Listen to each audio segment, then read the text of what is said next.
I've got the time to show my love and what it's all about. Fading up, fading down below the laser guns. Hi there, I'm Katie Morton. And I'm Jennifer Palmer. Together we are divinely guided. We're both intuitives, energy healers, and spiritual teachers. And today we are going to talk about releasing to resistance of what is. That's right, because you know what? It's Earth. There's a lot to resist, especially lately. Everybody's in resistance to something. Yeah. So why do we want to let go of resistance though? Like what's so important about that? Well, first of all, when you're resisting what is, if you're resisting what the flow of life is bringing you, then it makes it really hard to manifest what it is you want. You're so in resistance that you can't move forward. Yeah, that can lead you to feel stuck and like nothing's good. It's not happening. You can think about it like if you are going down a river and you don't like how fast the river is flowing or the direction it's going, and you try to lay down a bunch of logs to block the flow. Well, you're still not getting where you want to go. You've just stopped. Interesting. Or created hazards. I don't know. That's but right. Resistance doesn't help. Yeah. It actually lowers your vibration. Yeah, and if you have a lower vibration, it's going to cause more distortion in how you see things because it's going to lower your consciousness. There is a correlation between how high vibration you are and how conscious you are able to be. And the reason you get into a lower vibration is because your emotions get really amplified when you are upset about the way things are going in life. So when you're in resistance and you get upset about what is showing up, you're really lowering your vibration. Yeah, so don't. Just don't. And what you resist persists. That's like I don't know, I guess it's a law of the universe. It's a pretty old saying. I first heard it probably around the year 2001, I think. Yeah. But it basically, I don't know who first said it. It's not like Confucius or anything like that. But it basically means whatever we're pushing back on, we look at it like this. We come here as souls to learn via catalysts for growth. Catalysts, typically speaking, are things that we would be in resistance to. And so if we keep resisting and we don't learn the lesson that is being presented by that catalyst, it's going to keep showing up for you, maybe in different ways and in different people and in different forms. But if you're in resistance to something, generally speaking, it's going to keep presenting itself to you over and over again until you get what it is trying to show you. So how do you know if you're in resistance? Scrunchy, anger, I'm irritated, I'm frustrated. How's that for an act? Yes. Yes. It usually makes you feel perturbed and not okay. But Or in fear. Yeah, you might be afraid something's going to happen. I think it shows up for a lot of people with, fear, financial fears. That's a really common form of resistance. And it might just seem like, well, it is what it is. Well, that's why the title of this video is about releasing resistance to what is. Yes. It might be what is, but you don't have to be in resistance to it. There are different ways to look at things. And sometimes resistance can be really subtle. It can be very hard to detect. And it could just show up as a sort of a subtle tension. And it might be an emotional tension, physical tension, or both. And there have been times when I lie down in bed at night and I'm just like, okay, body, where are you holding tension? That is the resistance. So I scan the body and I focus in on where I'm feeling it. And I just say, release resistance. And then my whole body relaxes. And when you do that, then you can move through things a little more easily, because otherwise you just have a lot of suffering and pain. Right? Yeah. And if we don't deal with our resistance and especially how it's showing up in the body, we can wind up with increasing levels of suffering and pain. And it can be emotional too, or even just your mind. Your mind can go nuts and worrying about things, and it's just not fun. And it's not really how we're meant to approach it. That's right. Especially these days, I've heard the term used a lot lately, end times madness.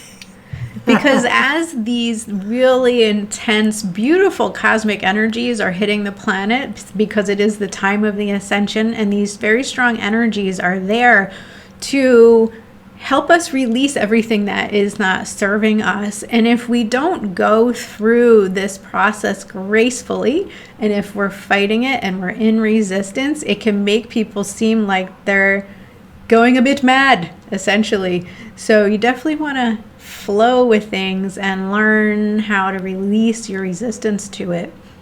And sometimes it is so subtle that you don't really realize when you're in resistance. I was just talking to Katie about how I do this sometimes, and I'm pretty conscious about where I'm holding resistance most of the time, but sometimes it's so subtle. And if you just feel stuck, sometimes it's because you're resisting something. So that's really important to look at too. And then lastly, if you're just thinking, I don't want this thing, whatever it is, I don't want it. No. Well, that's resistance. And there are plenty of opportunities to feel like, I don't want this, I don't want that. You know, we can look outside of ourselves and find all the things that we don't like. But that's resisting what is. Mm-hmm. So how do you move from resisting what is into what it is you actually want, and bringing forth the ease and the flow of the universe? That sounds so nice. I just want to stay in that sentence that you just said. So Jenn was explaining to me earlier that if you just have awareness of your resistance, that's a huge help, is to just become aware of it and then come into alignment with feelings of peace with what is.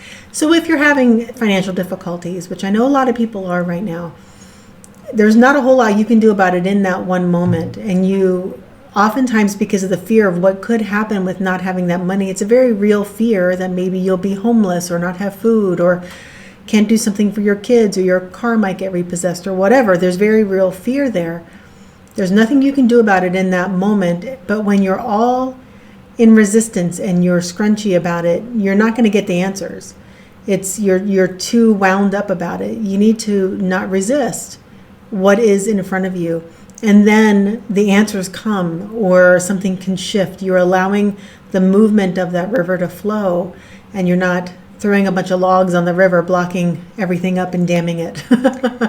Right on. Well, and so the next point, what to help with that, is also seeing through your illusions, because even with something such as financial fears, that often involves projecting into the future about what we think is going to happen. Unless you really are truly faced with an issue in the present moment of not being able to pay a bill, for example, most of it is projection into the future, or it's an illusion of insecurity that could be based on past wounds, past trauma of this lifetime, previous lifetimes. It could just be not having quite an accurate picture truly of what the situation is, and assuming that there's catastrophe coming for you that probably isn't coming, really. Well, and even if it is, when you release the resistance to that experience, the answers will show up.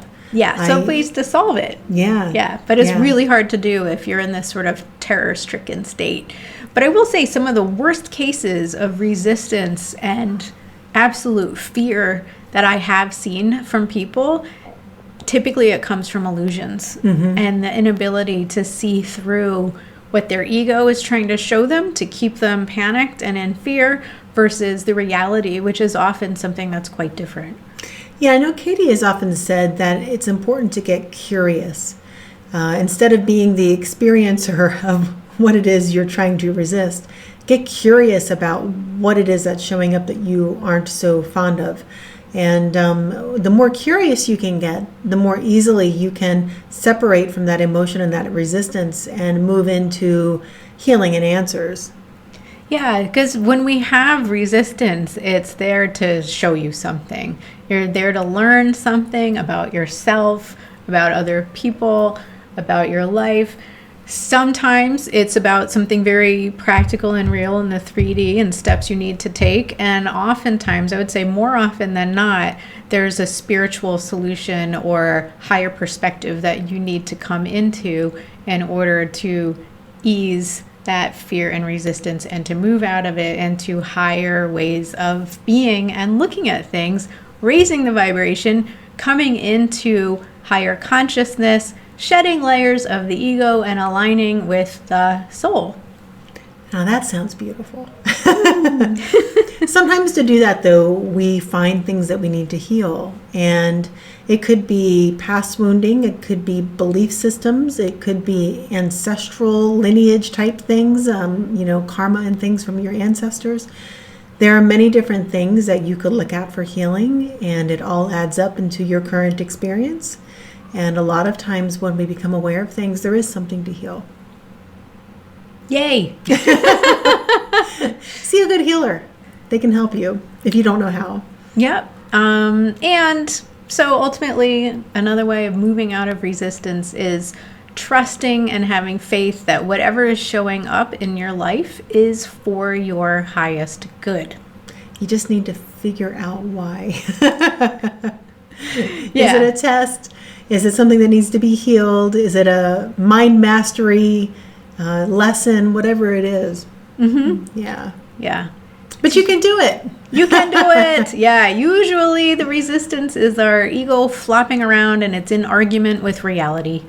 So, yeah, just find ways to stop arguing with reality. Sometimes it's not even reality. Truth. Well, thank you so much, guys. We hope you enjoyed this short video. Yeah, thanks for watching, and we'll see you next time. Bye.